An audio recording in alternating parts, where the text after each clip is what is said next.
রাখেন, আমরা একসাথে সবাই মিলে। এখন কিন্তু আমি কোন বিশেষ দলের নেতা নই। হিন্দু, বৌদ্ধ, খ্রিস্টান, উপজাতি, মুসলিম, নারী, পুরুষ, আমি সকলের এমপি। এই জন্য সকলকে নিয়ে পীরগঞ্জটাকে গড়তে চাই। সবাই দোয়া করবেন, সহযোগিতা করবেন। আমাদের উপজেলা আমিরের জন্য আপনারা দোয়া করবেন।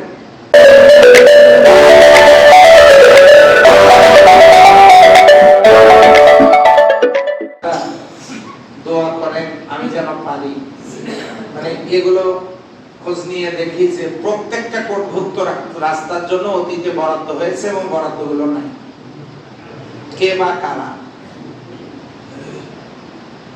যা হোক, আমি কারো বিরুদ্ধে বলছি না। আল্লাহ তাআলা আমাকে যেন দায়িত্ব পালনের তৌফিক দেন।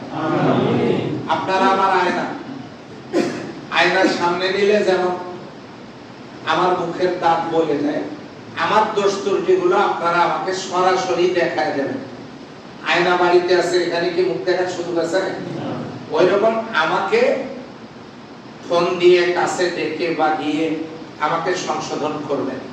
আমি মানুষ, ভুল ত্রুটি হতে পারে। এই দায়িত্ব, এই এমপিত্ব, এটা যেন কিয়ামতের দিন আমার জন্য জাহান্নামে যাওয়ার কারণ না হয়। আমি যেন বেইজ্জতি না হই হাসরের ময়দানে। আপনারা সেই দোয়াটা আমার জন্য করবেন। আল্লাহ যেন আপনাদেরকে ভালো রাখেন, সুখে রাখেন, শান্তিতে রাখেন। আমরা একসাথে সবাই মিলে। এখন কিন্তু আমি কোন বিশেষ দলের নেতা নই। হিন্দু, বৌদ্ধ, খ্রিস্টান, উপজাতি, মুসলিম, নারী, পুরুষ, আমি সকলের এমপি। এই জন্য সকলকে নিয়ে পীরগঞ্জটাকে গড়তে চাই। সবাই দোয়া করবেন, সহযোগিতা করবেন। আমাদের উপজেলা আমিরের জন্য আপনারা দোয়া করবেন। এতটুকুন কথা বলেই আপনাদের কাছে দোয়া চেয়ে আপনাদের জন্য দোয়া করে আমি শেষ করছি। আসসালামু আলাইকুম ওয়া রাহমাতুল্লাহি ওয়া বারাকাতুহু।